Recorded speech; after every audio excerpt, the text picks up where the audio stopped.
Hello and most welcome to 1296.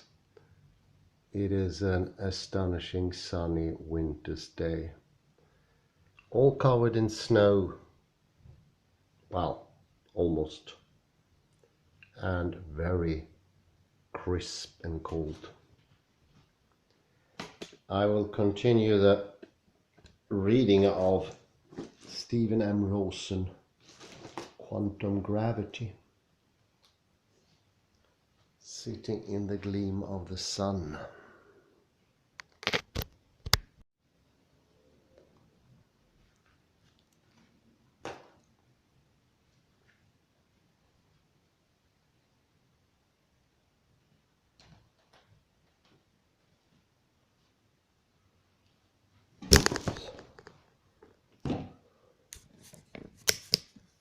Between stable, I think.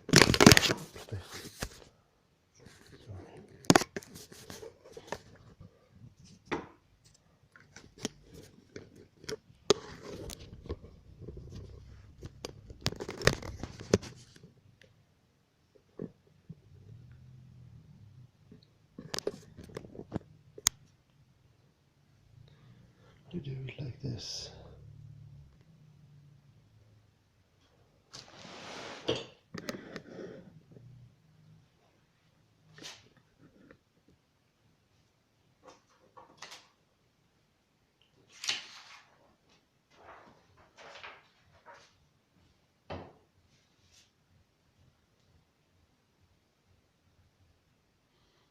So I ended earlier in page 10.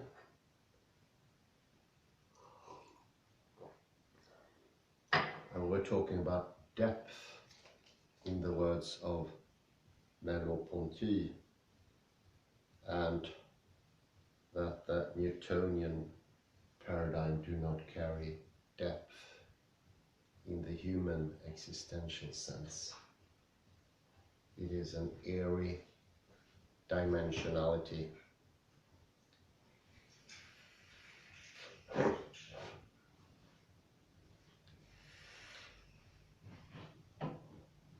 It doesn't have perspectival opposition, gradations of depth.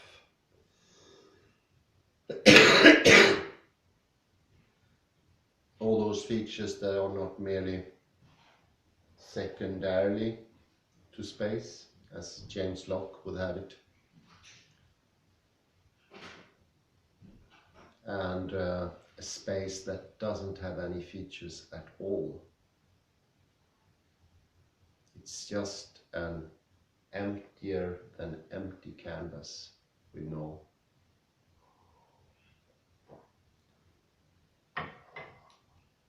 characteristics, no properties. And this Merleau-Ponty refers to as depth, and it's a depth of internal, could be described internal experience and the externality. As a matter of fact, I thought about this as giving up the distinction or making it softer between inside and outside. To a certain extent, it can only be upheld if we have a space that doesn't have any features.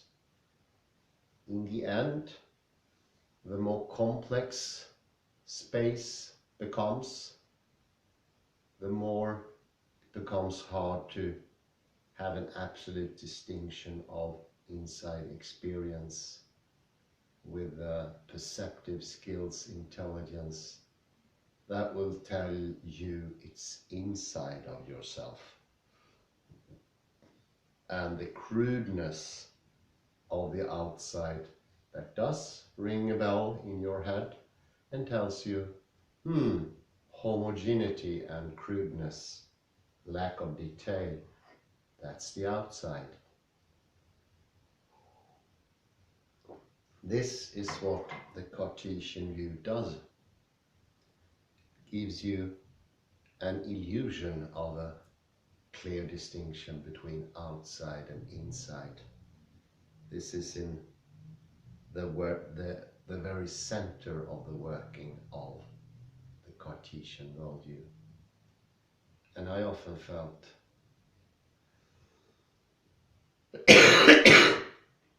this was the worldview that was shared by Descartes himself, not being of the world or in the world.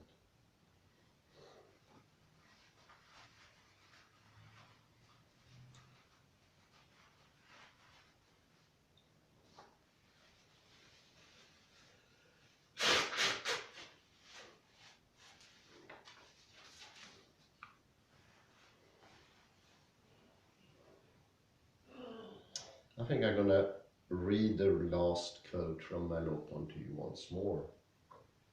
It is very telling.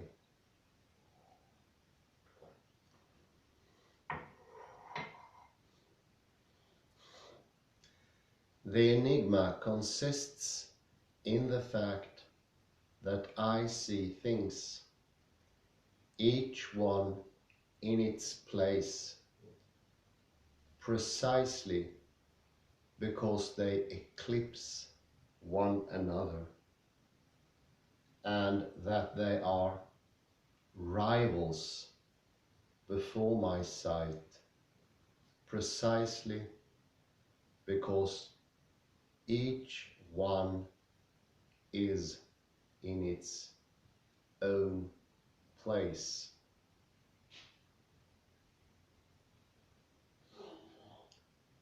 Their exteriority is known in their envelopment, and their mutual dependence in their autonomy.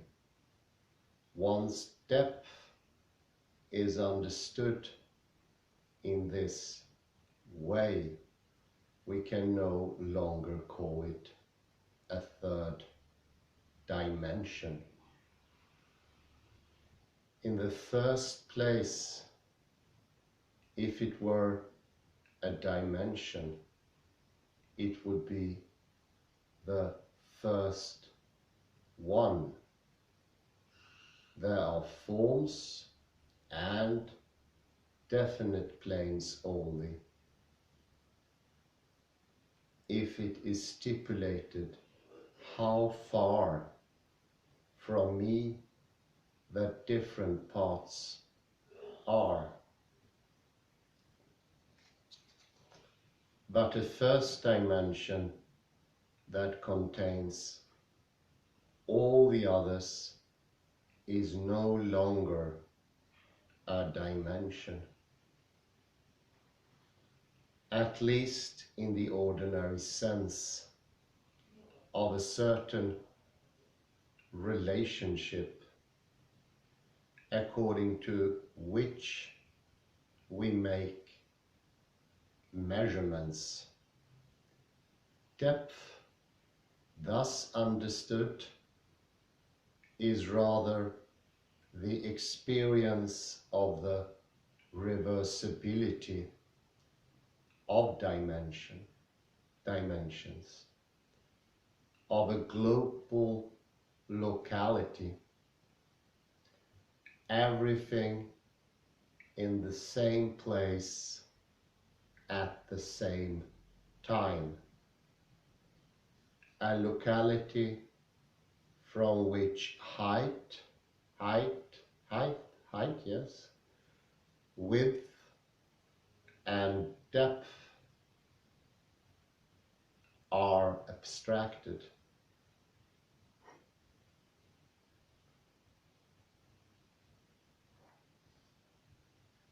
Speaking in the same vein, Merleau-Ponty characterizes depth as a single dimensionality, a polymorphous being, from which the Cartesian dimensions of linear extension derive.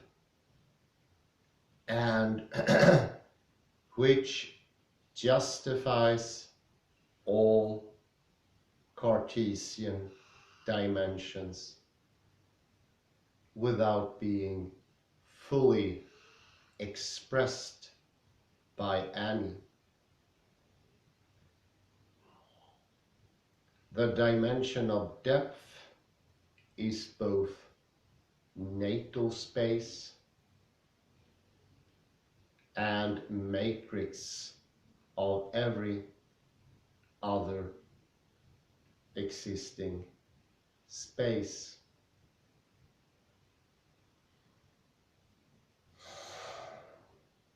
Merleau-Ponty goes on to observe that primal dimensionality must be understood as self-containing. This is illustrated through the visual space of Cézanne. Cézanne knows already what Cubism will repeat, that the external form, the envelope, is secondary and derived, that it is not that which causes a thing to take form, that this shell of space must be shattered.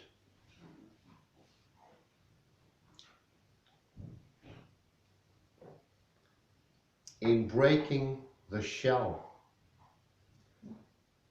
one disrupts the classical representation of objects in space. Now space is no longer taken in abstraction from its content, but in recognition of the unbroken flow from container to content. We must seek space and its content as together, says Merleau-Ponty. It is in this sense of the internal mediation of container and content that Cézanne's depth dimension is self-containing.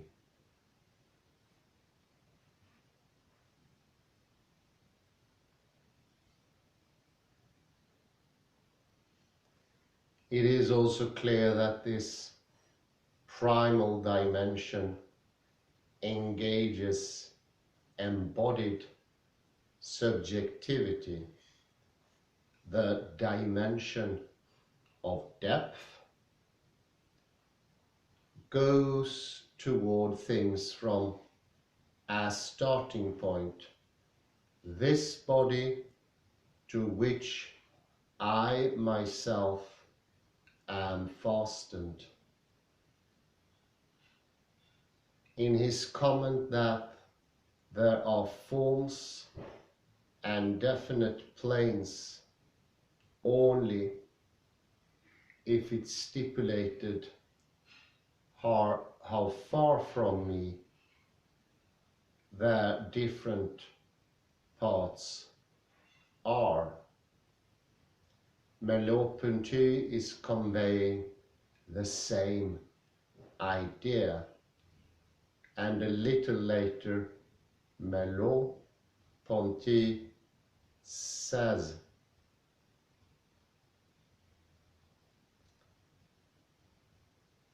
the painter's vision is not a view upon the outside, a merely physical, optical relation with the world, the world no longer stands before him through representation. Rather, it is the painter to whom the things of the world give birth by a sort of concentration or coming to itself of the visible. Ultimately, the painting relates to nothing at all among experienced things, unless it is first of all auto-figurative. The spectacle is first of all a spectacle of itself. Before it is a spectacle of something outside of it.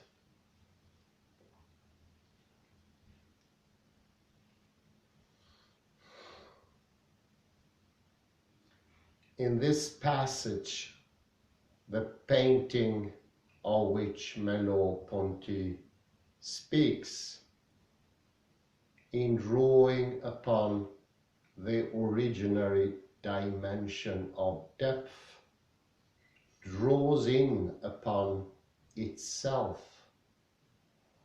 Painting of this kind is not merely a signification of objects, but a self-signification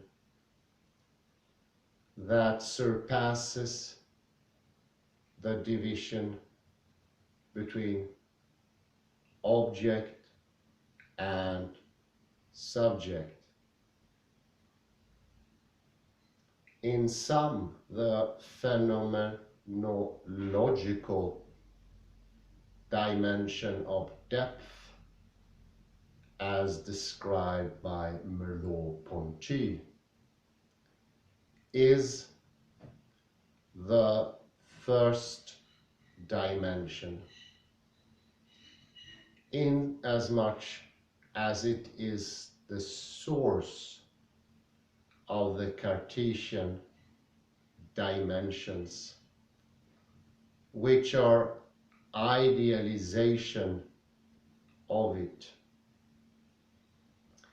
It is too a self-containing dimension, not merely a container for contents that are taken as separate from it. And it is a dimension that leads back to and brings into play the actions of the lived subject,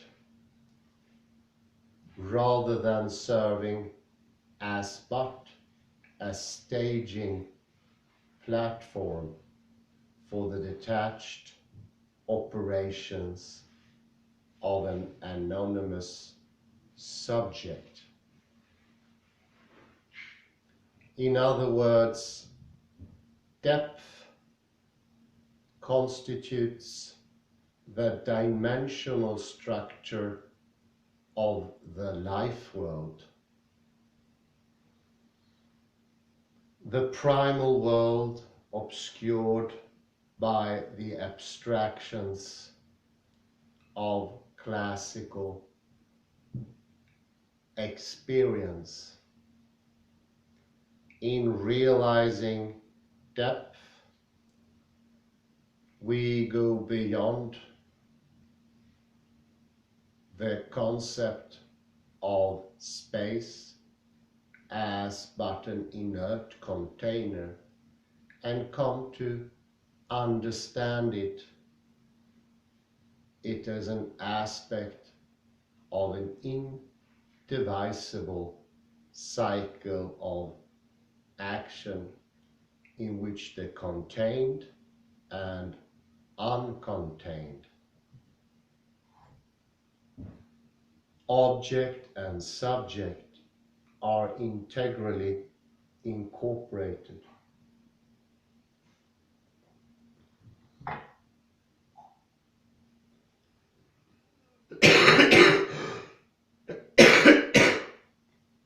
Topological phenomenology,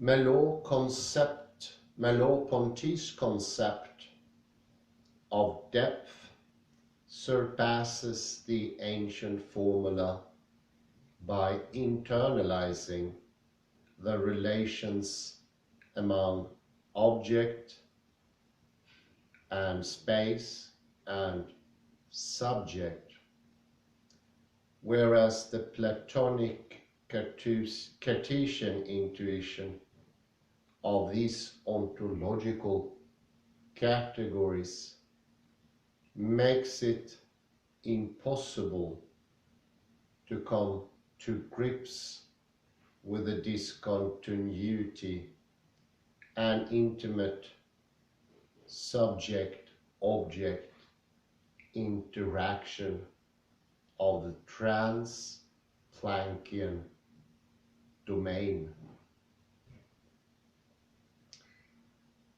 Depth-dimensional intuition is better attuned to the quantum gravitational realm. However, it is obvious that a great gap exists between the softly focused phenomenological notion of depth and the more sharply defined concepts and phenomena of theoretical physics. The remainder of this paper is dedicated to closing this gap. The bridge I propose for joining seemingly distant shores is topological phenomenology. To conventional thinking, topology is generally defined as the branch of mathematics that concerns itself with the properties of geometric figures that stay the same when the figures are stretched or deformed. In algebraic topology, structures from abstract algebra are employed to study topological spaces. A more concrete approach to topology is exemplified by the practical experiments of mathematician Stephen Barr. In either case, however, the underlying philosophical default setting tacitly operates with topological structures regarded strictly as objects under the scrutiny of a detached analyst. Yet in Heidegger's enigmatic invocation of a topology of being, and in Merleau-Ponty's reference to topological space as constitutive of life, there is a first intimation of a phenomenologically based, non-objectifying topology. As a matter of fact, when Merleau-Ponty metaphorically described this topological space as the image of a being that is older than everything and of the first day, we are reminded of the concepts of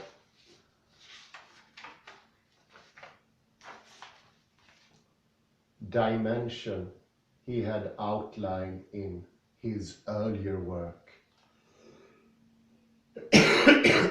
The concept of depth can we sharpen our focus on the depth dimension by going further with topology. A well-known topological curiosity appears especially promising in this regard: the Klein bottle. Elsewhere, I have used the Klein bottle to address a variety of philosophical issues. For our present purpose, we begin with a simple illustration.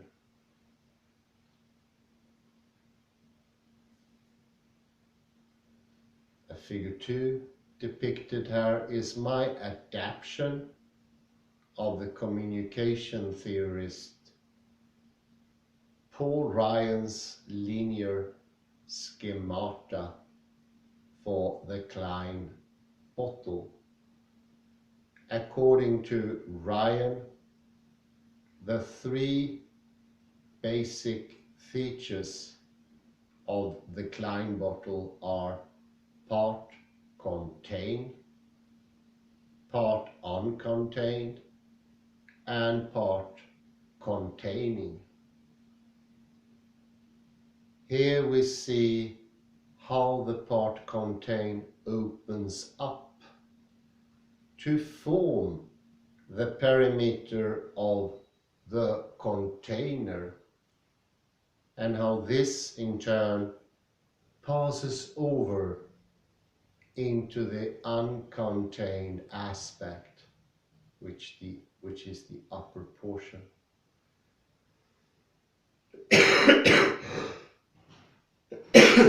The three parts of this structure thus flow into one another in a continuous, self-containing movement that flies in the face of the classical trichotomy of contained, containing, and uncontained, symbolically of object, space, and subject.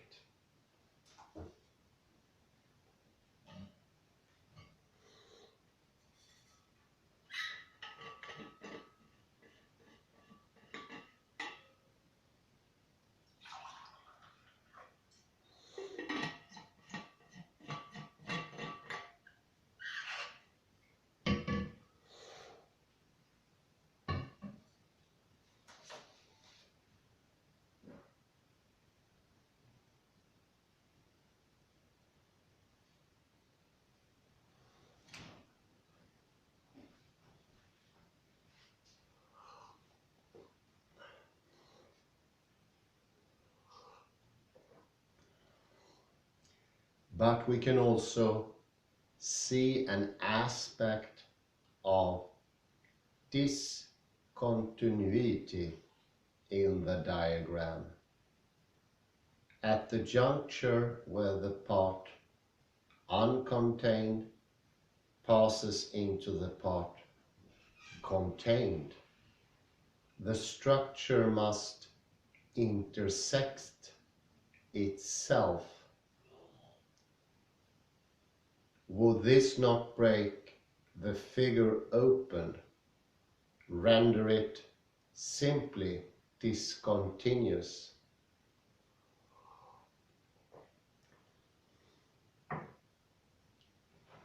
While this is indeed the case for a Klein bottle conceived as an object in ordinary space, the true Klein bottle actually enacts a dialectic of continuity and discontinuity,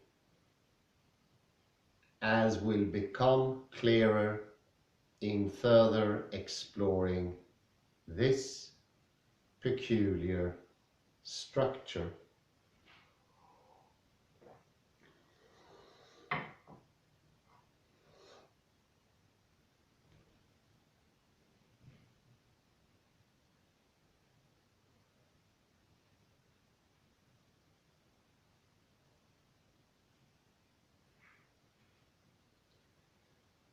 We can say then that in its highly schematic way, the one-dimensional diagram lays out symbolically the basic terms involved in the continuously discontinuous dialectic of depth. Depicted here is the process by which the three-dimensional object of the life world, in the act of containing itself, is transformed into the subject. This blueprint for phenomenological interrelatedness gives us a graphic indication of how the mutually exclusive categories of classical thought are surpassed by the threefold relation of mutual inclusion.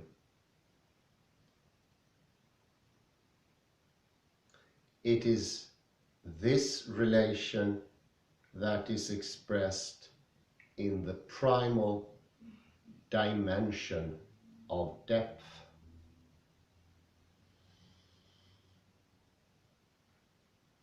When Merleau-Ponty says that the enigma of depth consists in the fact that I see things precisely because they eclipse one another, that their exteriority is known in their envelopment. He is saying in effect that the peremptory division between the inside and outside of things is superseded in the depth dimension. Just this supersession is embodied by the Klein bottle. What makes this topological surface so surprising from the classical standpoint is its property of one-sidedness. More commonplace topological figures such as the sphere and the torus are two-sided. Their opposing sides can be identified in a straightforward, unambiguous fashion. Therefore, they meet the classical expectation of being closed structures. Structures whose interior regions, parts contained, remain interior. In the contrasting case of the Klein bottle, inside and outside are freely reversible. Thus, while the Klein bottle is not simply an open structure, neither is it simply closed, as are the sphere and the torus. In studying the properties of the Klein bottle, we are led to a conclusion that is paradoxical from the classical viewpoint. This structure is both open and closed. The Klein bottle, therefore, helps to convey something of the sense of dimensional depth that is lost to us when the fluid life world relationships, overshadowed in the Cartesian experience of their categorical separation.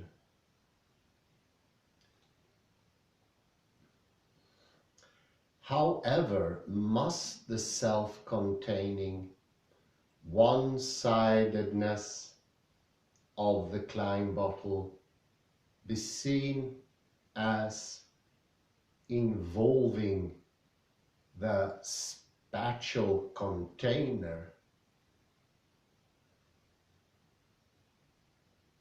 Granting the Klein bottle's symbolic value, could we not view its inside outflow from part contained to part containing merely as a characteristic of an object that is itself simply inside of space, with space continuing to play the classical role of that which contains without being contained. In other words, despite its suggestive quality, thus the Klein bottle not lend itself to classical idealization as a mere object in space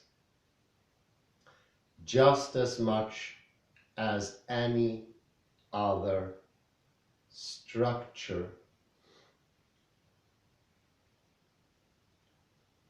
A well-known example of a one-sided topological structure that indeed can be treated as simply contained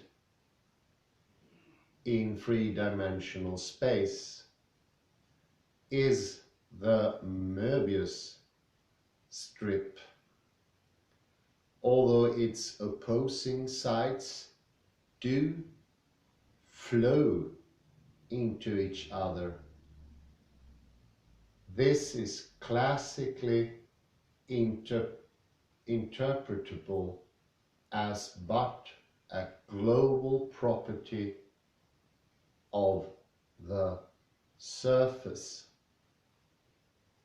a feature that depends on the way in which the surface is enclosed in space, but one that has no bearing on the closure of space. That is the topological structure of the Möbius. The particular way its boundaries are formed can be seen as unrelated to the sheer boundedness constituted by the structureless point elements of space itself. So despite the one-sidedness of the Möbius strip, the three-dimensional space in which it is embedded can be taken as retaining its simple closure.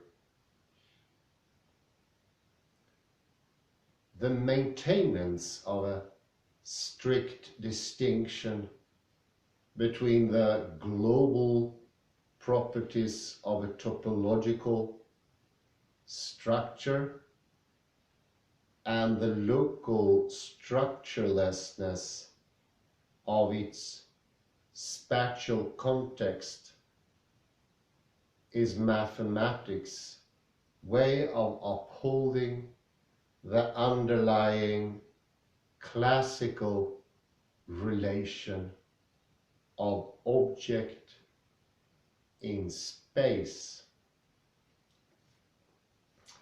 Given that the Möbius strip does lend itself to drawing sad categorical distinction, can we say the same of the Klein bottle? Although conventional mathematics answer this question in the affirmative, I would suggest the contrary.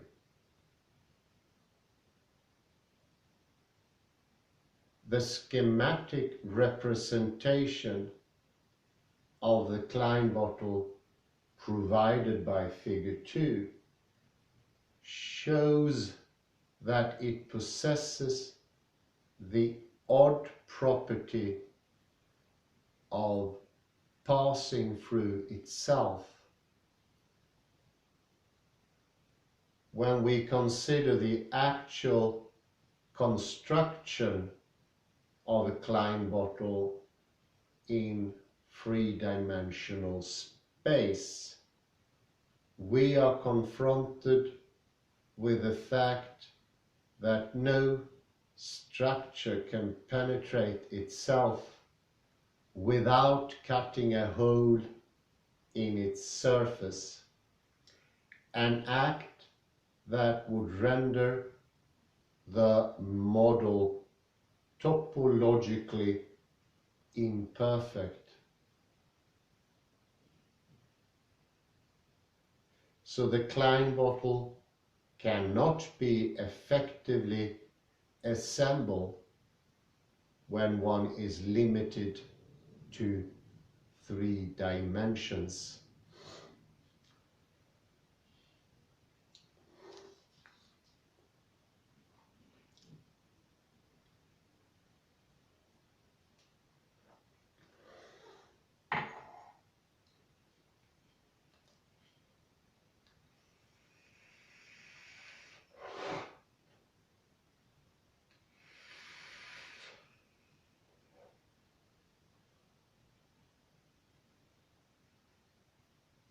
Mathematicians observe that a form that penetrates itself in a given number of dimensions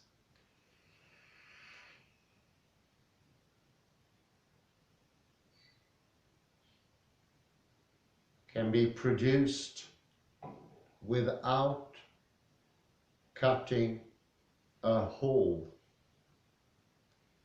if an added dimension is available. The point is imaginatively illustrated by Rudolf Rucker. He asks us to picture a species of flatlanders attempting to assemble a Möbius strip, which is a lower dimensional analog of the Klein bottle.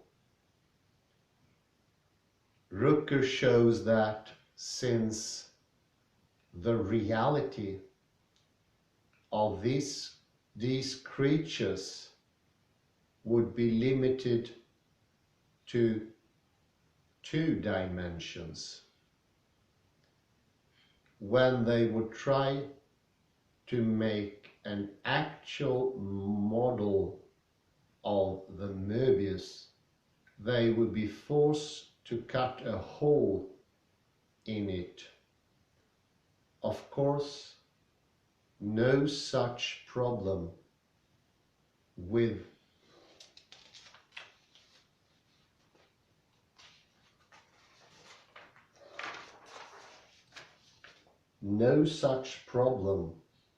the Möbius construction arises for us human beings who have full access to 3 external dimensions. It is the making of the Klein bottle that is problematic for us, requiring as it would a 4th dimension. Try as we might, we find no 4th dimension in which to execute this operation. However, in contemporary mathematics, the fact that we cannot create a proper model of the Klein bottle in 3-dimensional space is not seen as an obstacle. The modern mathematician does not limit himself to the concrete reality of space, but feels free to invoke any number of higher dimensions.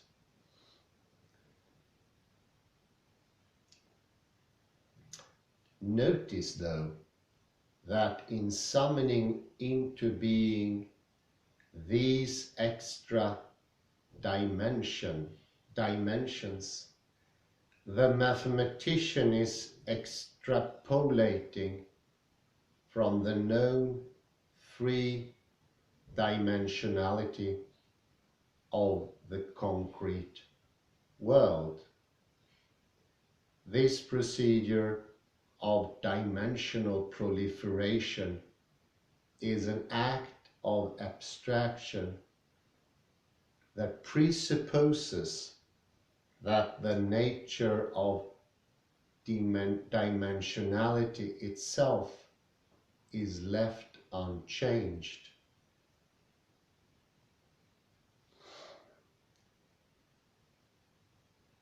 In the case of the Klein bottle, the fourth dimension required to complete its formation remains an extensive continuum, though this higher space is acknowledged as but a formal construct.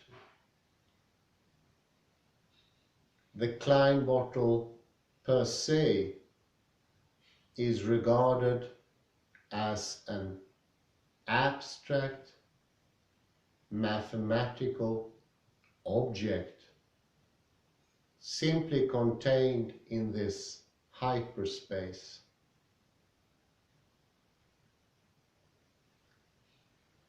We see here how the models, how the conventional analysis of the Klein bottle unswervingly adheres to the classical formulation of object in space. Moreover, a mathematical object must be approached through hyper-dimensional abstraction, or it is concretizable. The mathematician's attention is always directed outward toward an object, toward that which is cast before his or her subjectivity. This is the aspect of the classical stance that takes subjectivity as the detached position from which all objects are viewed, or better perhaps, from which all is viewed as object. Here never is subjectivity as such open to view. Thus, the posture of contemporary mathematics is faithfully aligned with that of Plato and Descartes in whatever topic it may be addressing. Always there is the mathematical object, the space in which the object is contained, and the seldom acknowledged uncontained subjectivity of the mathematician who is carrying out the analysis. Now, in this study of topology, Barr advises that we should not be intimidated by the higher mathematician. We must not be put off because he is interested only in the higher abstractions. We have an equal right to be interested in the tangible. The tangible fact about the Klein bottle that is glossed over in higher abstractions of modern mathematics is its whole, because the standard approach has always presupposed extensive continuity. It cannot come to terms with the inherent discontinuity of the Klein bottle created by its self-intersection. Therefore, all too quickly, higher mathematics circumvents this concrete whole by an act of abstraction in which the Klein bottle is treated as properly closed object embedded in hyperdimensional continuum. Also implicit in the mainstream approach is the detached subjectivity of the mathematician before whom the object is cast.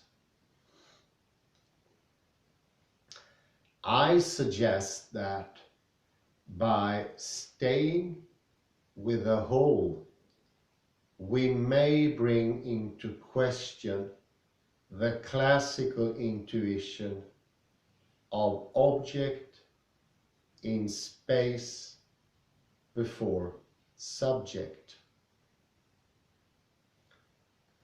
Put some coffee here so I can get that.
Let us look more closely at the hole in the Klein bottle. This loss of continuity is necessary.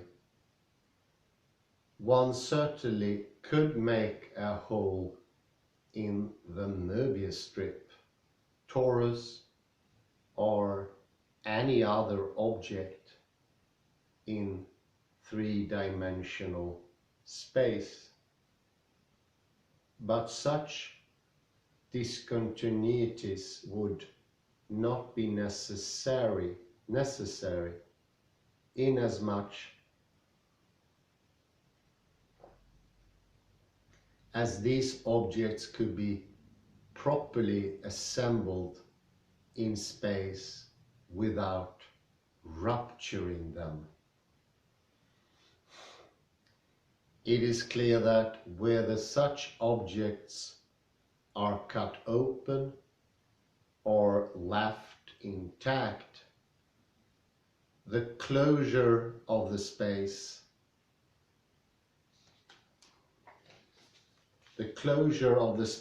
containing them will not be brought into question in rendering these objects discontinuous. We do not affect the assumption that the space in which they are embedded is simply continuous. With the Klein bottle, it is different. Its discontinuity does speak to the supposed continuity of three-dimensional space itself. For the necessity of the hole in the bottle indicates that space is unable to contain the bottle the way ordinary objects appear containable.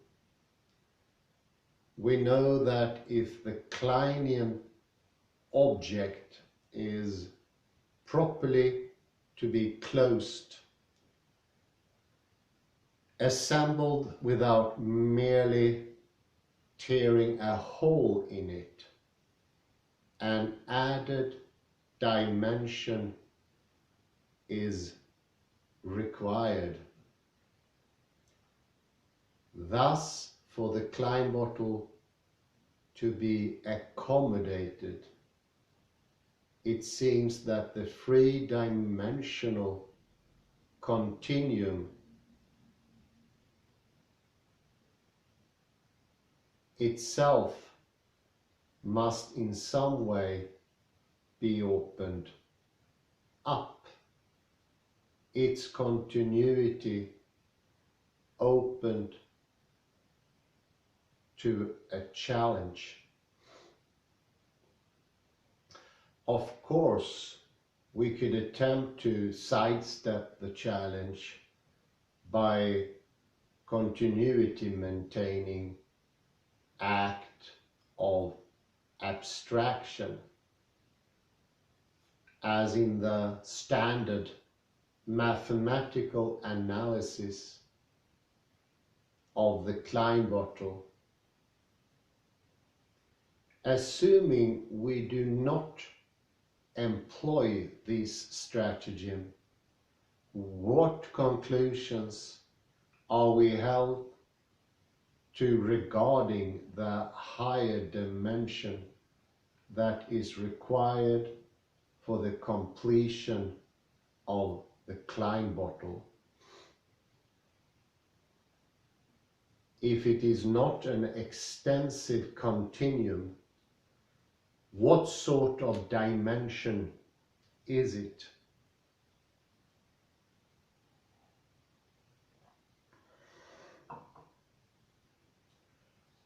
I suggest that it is none other than the dimension of depth adumbrated by Merleau-Ponty.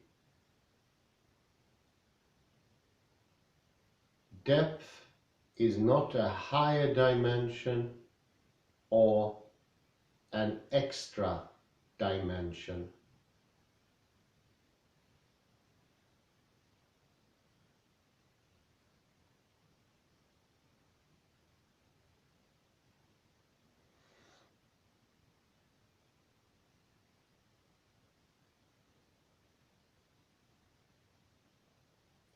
It is not a fourth dimension that transcends classical three-dimensionality. Rather, as the first dimension, depth constitutes the dynamic source of the Cartesian dimensions, the natal space and matrix. Therefore, in realizing depth, we do not move away from classical experience, but we move back into its ground, where we can gain a sense of primordial process that first gives rise to it. The depth dimension does not complete the Klein bottle by adding anything to it. The depth dimension is specific. Rather, the Klein bottle reaches completion when we cease viewing it as an object in space and recognize it as the embodiment of depth. It is the Kleinian pattern of action that expresses the in-depth relations among object, space, and subject, from which the old trichotomy is abstracted as an idealization. So it turns out that, far from the Klein bottle requiring a classical dimension for its completion, it is its classical dimensionality that is completed by the Klein bottle.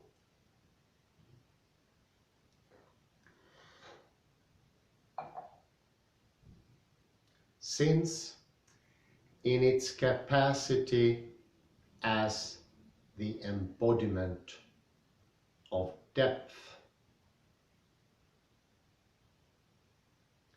the Klein bottle exposes the hitherto concealed ground of classical dimensionality. Here is the key to transforming our understanding of the Klein bottle, so that we no longer view it as an imperfectly formed object in classical space, but as the dynamic ground of that space. we must recognize that the hole in the bottle is a hole in classical space itself, a discontinuity that, when accepted dialectically instead of evaded, leads us beyond the concept of dimension as a continuum to the idea of dimension as depth.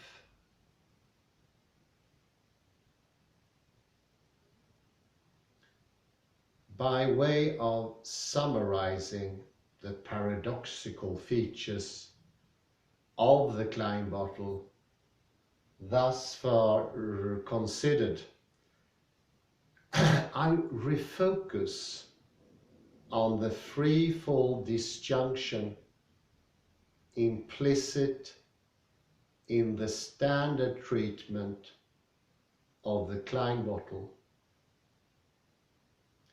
contained object, containing space, uncontained subject. 1.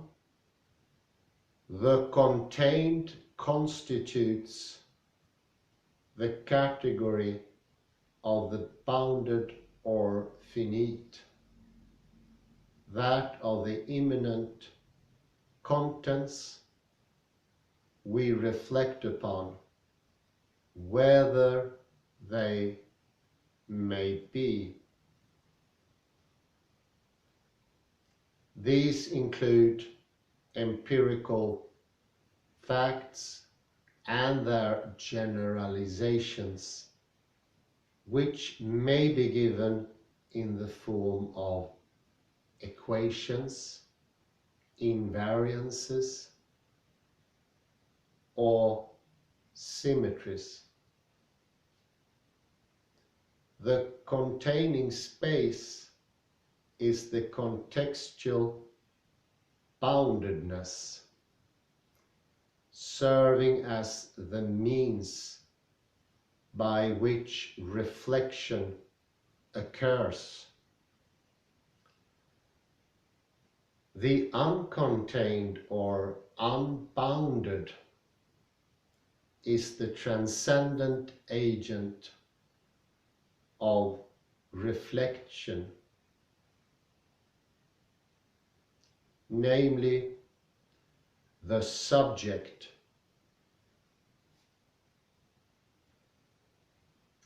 It is adhering to this classical trichotomy that the Klein bottle is conventionally deemed a topological object embedded in four-dimensional space.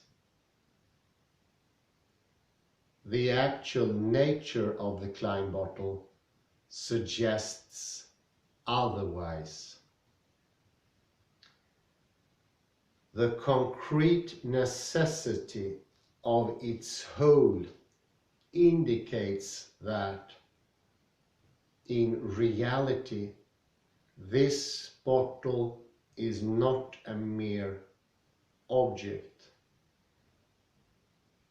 not simply enclosed in a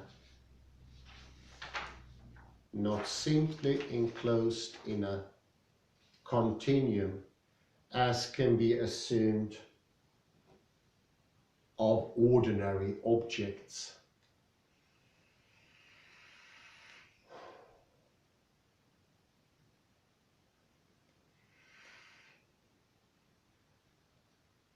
Not opened to the view of a subject that is itself is detached, unviewed, and uncontained.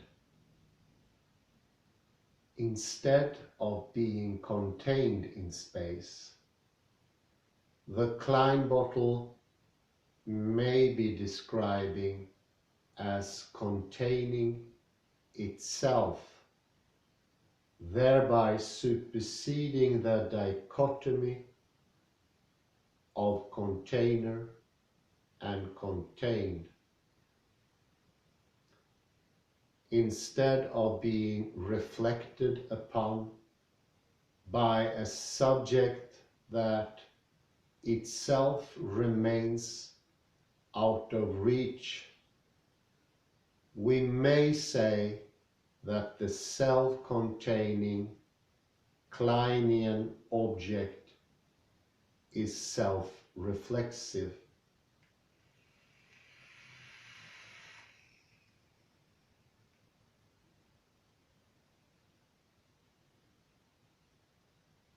It flows back into the subject, thereby disclosing not a detached cogito, but the dimension of depth that constitutes the dialectical life world.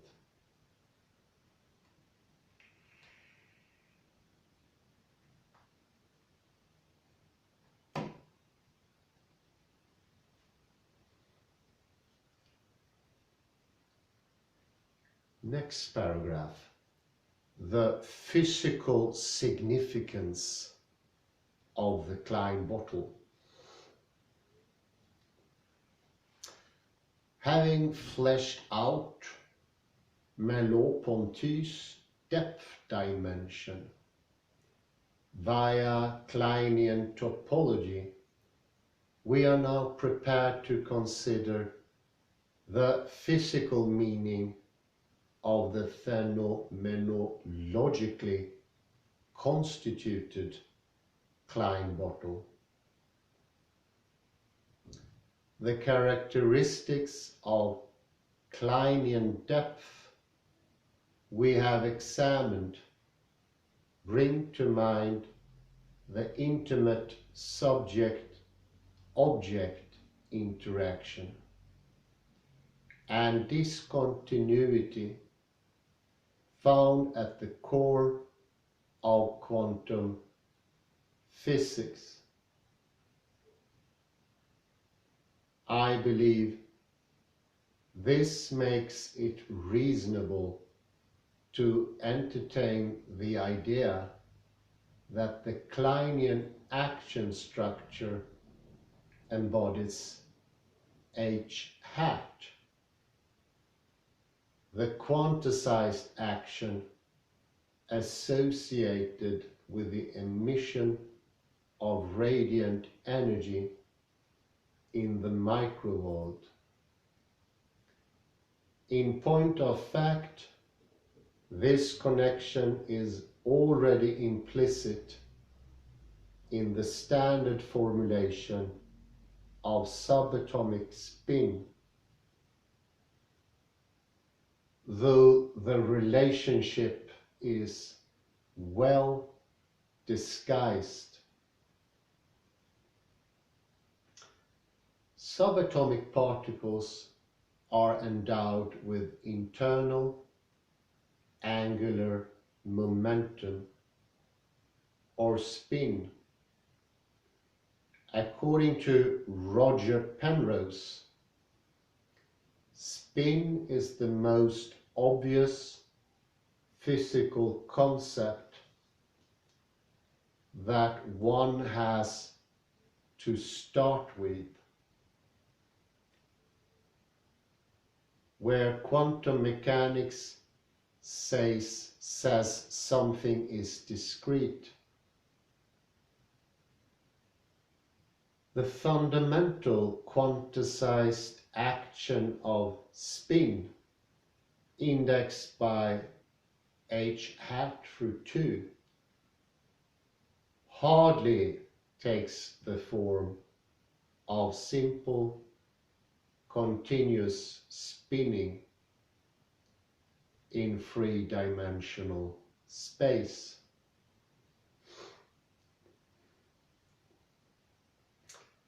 when Wolfgang Pauli sought to model quantum mechanical spin, he employed the mathematics of complex numbers, and in particular the hypernumbers developed by William Clifford in the 19th century. Mathematician David Applebaum observes that Clifford's abstract algebraic research had been motivated by geometry, particularly the problem of trying to generalize the properties of complex numbers so as to be able to describe rotations in 3 dimensions. Pauli used the simplest non-trivial example of Clifford algebra to derive 3 matrices which yield the 3 components of electron spin. And here is a list of those spins, which I think you can remember from lectures by quantum physicists before. Note that while the Pauli spin matrices employ the hypernumber I, they are based on a form of hypernumber that actually goes beyond I. The mathematician Charles Muset called this number epsilon, defined as epsilon squared equals +1, but epsilon is not equal to plus or minus 1.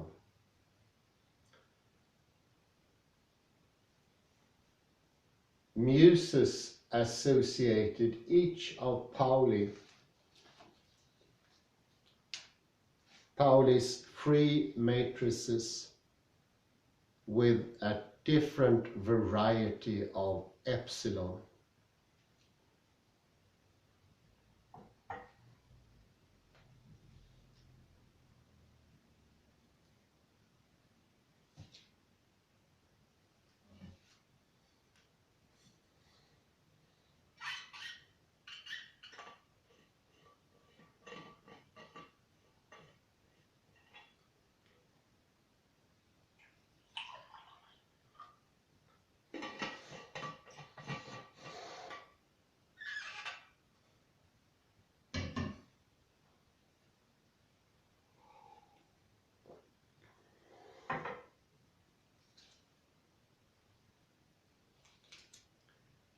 But Muset was not satisfied with a merely algebraic expression of epsilon, emphasizing the intimate relationship between algebra and geometry. He asserted that geometry can lead us to a deeper understanding than the mere brute facts of algebra.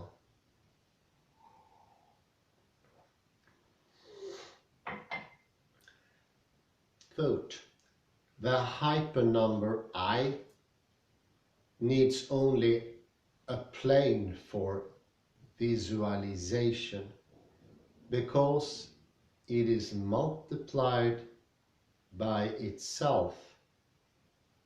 It rotates in a plane as does a unit radius when a circle is drawn.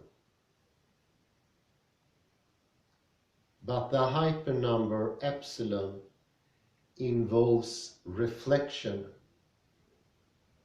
It is clear that in order to turn a right hand into its reflected version, that is a left hand, more is required than sliding or rotation in three-dimensional space. It can be shown that a right hand would be changed into a left hand if it were rotated 180 degrees out of our triple dimensional space into four-dimensional space, and then back into our space again. Therefore, because epsilon deals with reflections and not only with the simple rotations as does I, its operations demand geometrically a four-dimensional space, whereas the simple rotational character of I's operation demands only two-dimensional space.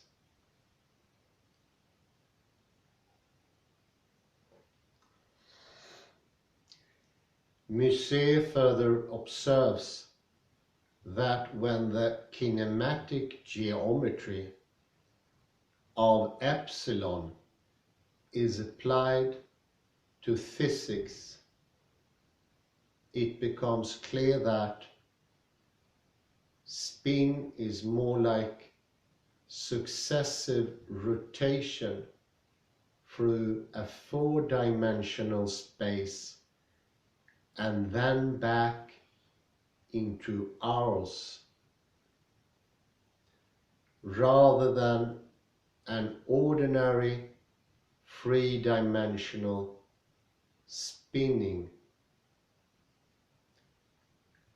As of this writing, it is realized among physicists that such spin is not ordinary, but epsilon clarifies what it is.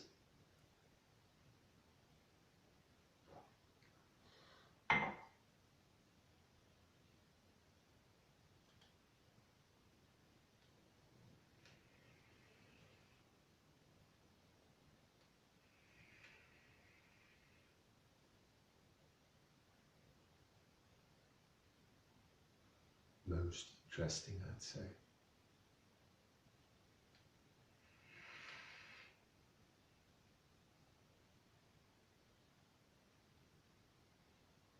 Elsewhere, I relate to the kinematic geometry of epsilon to the topology of the Klein bottle, like epsilon rotation,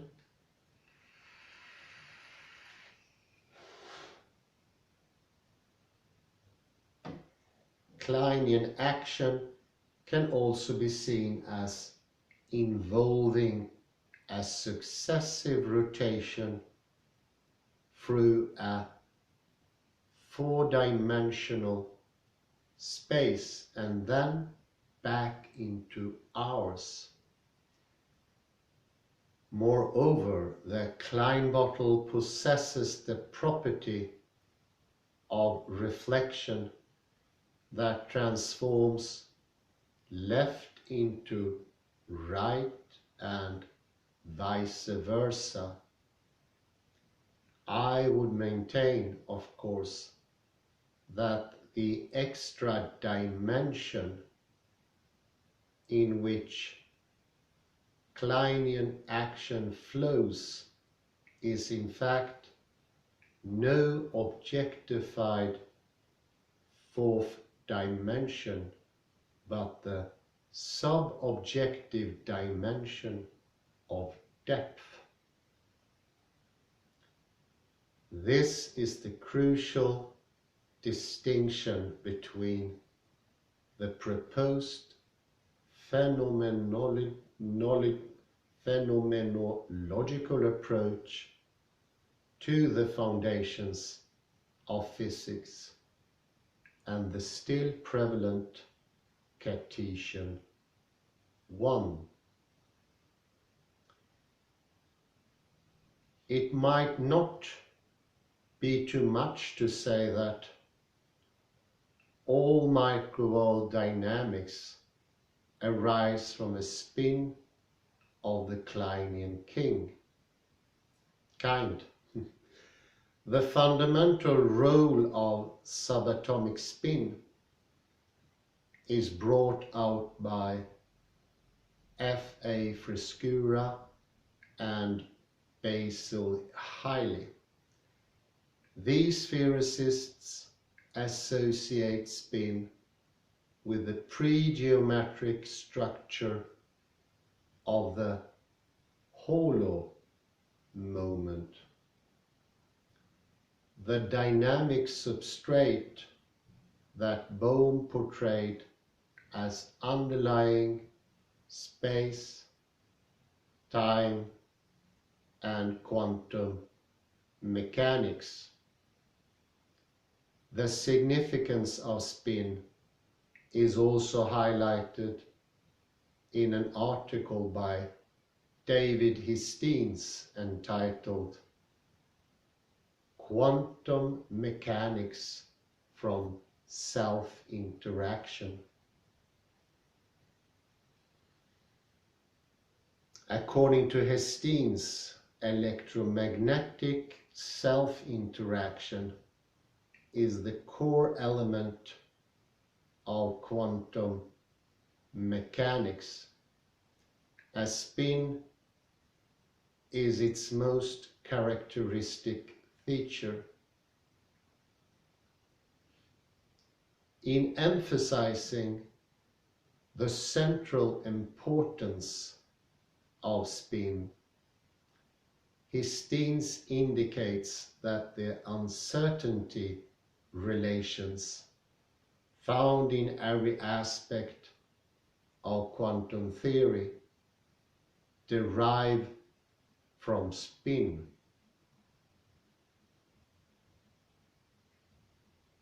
We now see the uncertainty relations as consequences of a zero-point motion with a fixed zero-point angular momentum, the spin of the electron.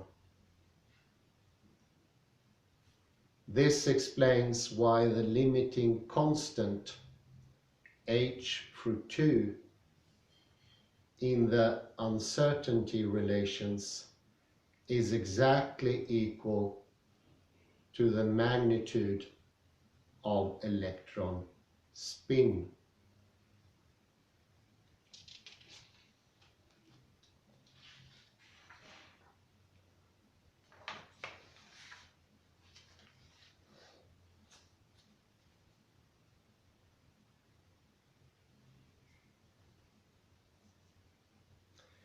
Citing Histines and others, Hu-Ping Hu and Mao-Xin Wu venture considerably further in arguing for the fundamental role played by spin in physics and beyond.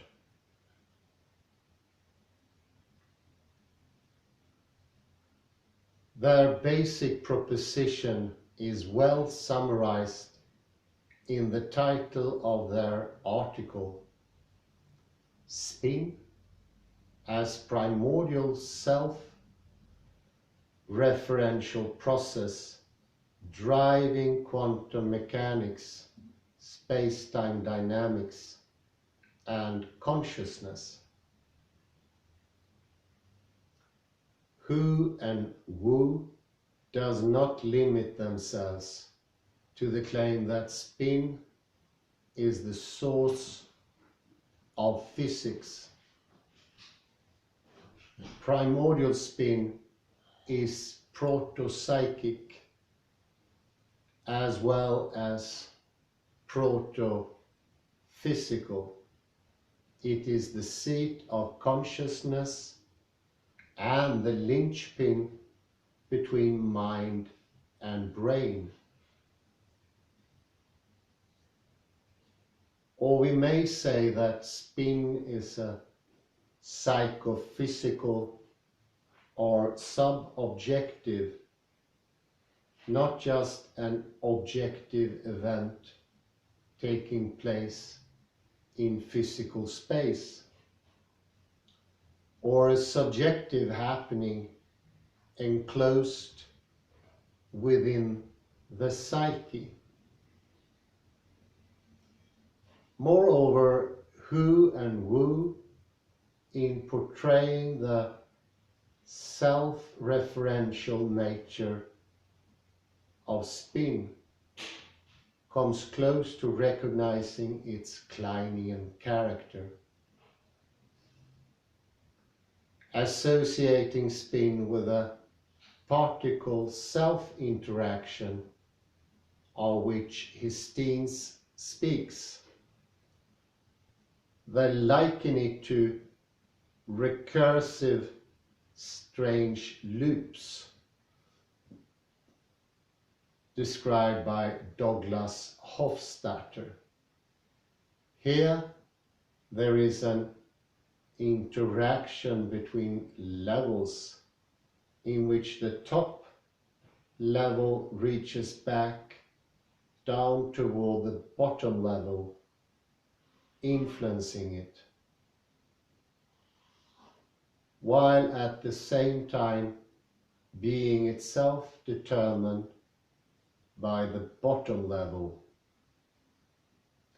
What we find when we turn to Hofstadter himself is that the strange loop may be related to the Klein bottle.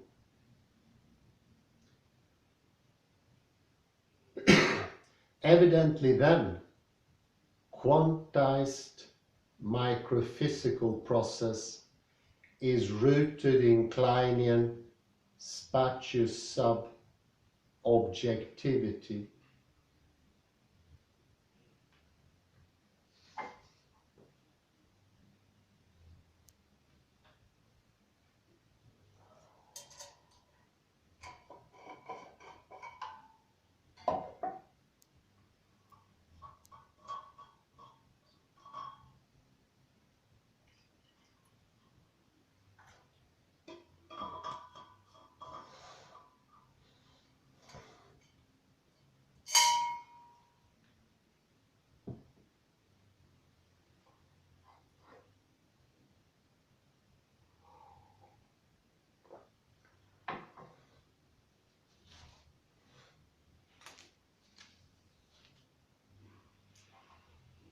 Phenomenological string theory and quantum gravity.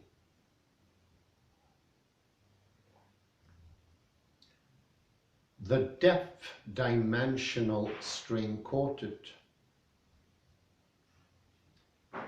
Recall the apparent self-contradiction underlying string theory discussed in section 2.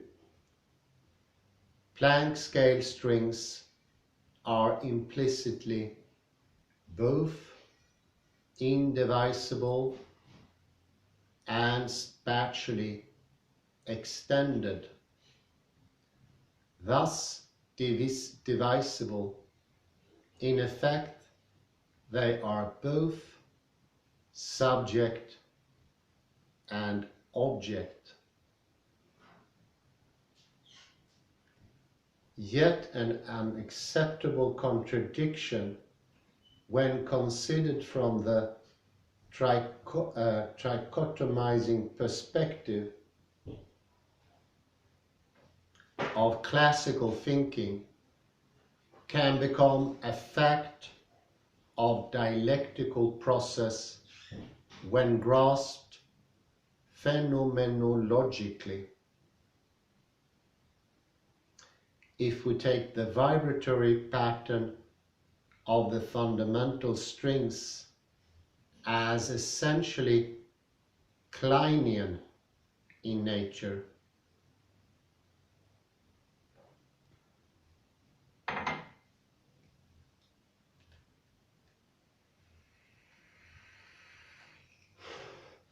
with Kleinian spin not objectified but understood in its phenomenological depth, string theory can gain greater coherence. In fact, by reformulating the theory in the context of topological phenomenology, not only can the theory's central contradiction be resolved, but also its current inconclusiveness can be addressed. As noted in section 1, the quantum gravitational equations of string theory led to a vast multiplicity of possible solutions, with no guiding principles by means of which the field can be narrowed. What I demonstrate elsewhere is that string theory can be cast in a phenomenological form that provides a detailed and definite, albeit qualitative, account of quantum gravity, one that unambiguously yields the fundamental particles of the standard model. In this introductory paper, I will take the liberty of limiting myself to the summary of these findings. And there are mighty interesting findings, I would acknowledge.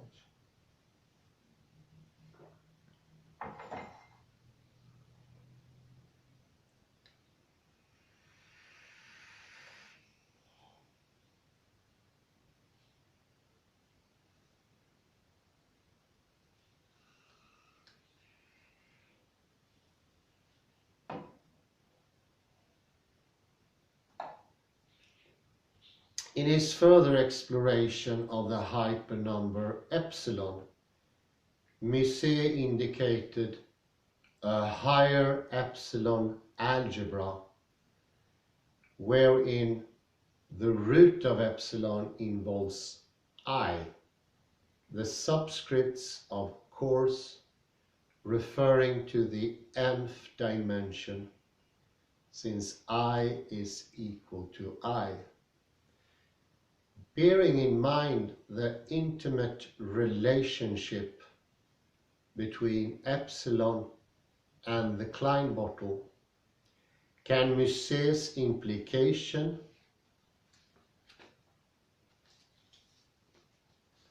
of an hierarchy of hypernumber values be given topo-phenomenological expression? The Klein bottle does lend itself to such a generalization. Mathematicians have investigated the transformations that result from bisecting topological surfaces. If the Klein bottle is bisected, cut down to the middle, it will fall into a pair of oppositely oriented Möbius strips. Next, bisecting the one-sided Möbius strip, a two-sided Lemniscatory surface will be produced, its sides being related as mirror opposites. Finally, cutting the lemniscate down the middle yields interlocking lemniscates. The transformation brought about by this bisection is clearly the last one of any significance, since additional bisections, being bisections of lemniscates, can only produce the same results, interlocking lemniscates.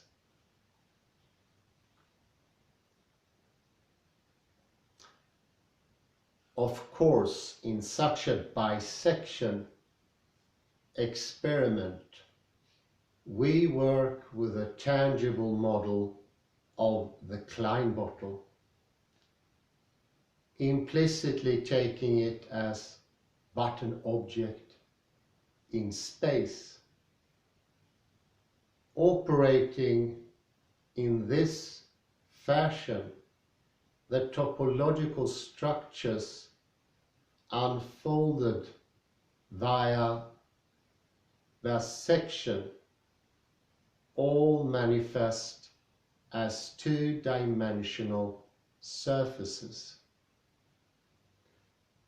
The bisection series thus gives no direct evidence of the hierarchy of differently dimensioned epsilon-like spin structures intimated by Musée. Yet we do not know that there is a dimensional difference between Kleinian and Möbius structures. We are aware that, whereas an imperfect model of the Klein bottle can be constructed in three-dimensional space, a properly formed bottle would require an added dimension to fill its hole. The dimension in question is no transcendent fourth dimension, but the dimension of depth that completes the Klein bottle as a spatial sub-objective life world. Unlike the Klein bottle, the Möbius surface can successfully be assembled as an object in three-dimensional space. Rutger's fourth experiment has told us that it would be in two-dimensional space. that the Möbius could not be properly put together without producing a whole. Evidently then, in the two-dimensional milieu of the Möbius would play the same role as played by the Kleinian bottle in three-dimensional space. What this suggests is that even though the Möbius appears as but an object in space to the three-dimensional observer, in its own two-dimensional sphere, it would function as a depth dimension, as a spatial sub-objective life world unto itself. Similar conclusions can be reached about the other two members of the bisection series. The lemniscate would constitute the one-dimensional life world and the sub-lemniscate the zero-dimensional life world. It is this account of several different topodimensional life worlds nested within each other that consists with a hierarchy of an epsilon-like spin structure adumbrated by Musée.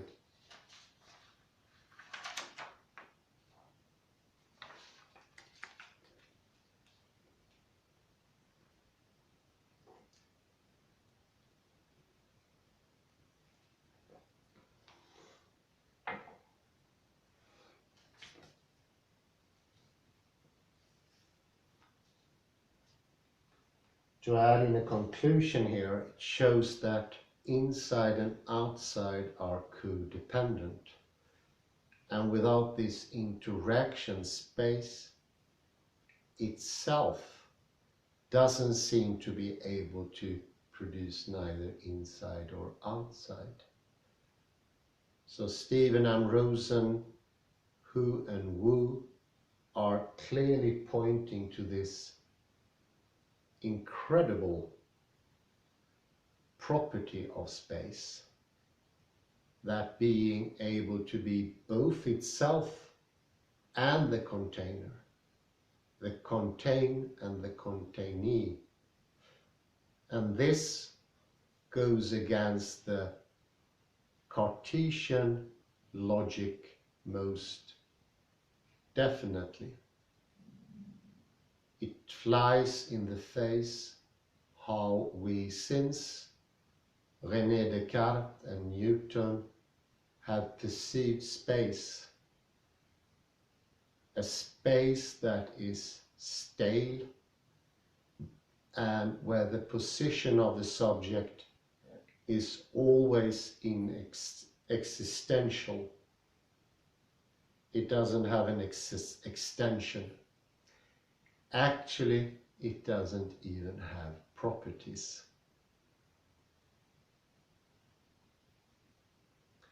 It's a stale world. It's passive. It doesn't move. Realization itself is sort of shut out of the picture and obscured. And it makes the thinking hard. It makes it unthankful. It is not a thankable thinking. Whereas Stephen M Rosen is most definitely introducing us into a thinking that is encompassing. It is thankful because it's wider. And this is, of course, how we perceive thinking. We see thinking as what is contained, and we never look at the container, the Stimmung or the modus of thinking. And in the Stimmung and the modus is where everything important is happening. And by myopically looking to the inside always, we lose out on the expansion of thinking and reality, because so much more lies further ahead, around us, in front of us. But think of that. Container and what is contained is in the Klein bottle, and in space the very same thing. Isn't that a grand thought? Thank you very much for your patience and have a very pleasant afternoon. Bye bye for now.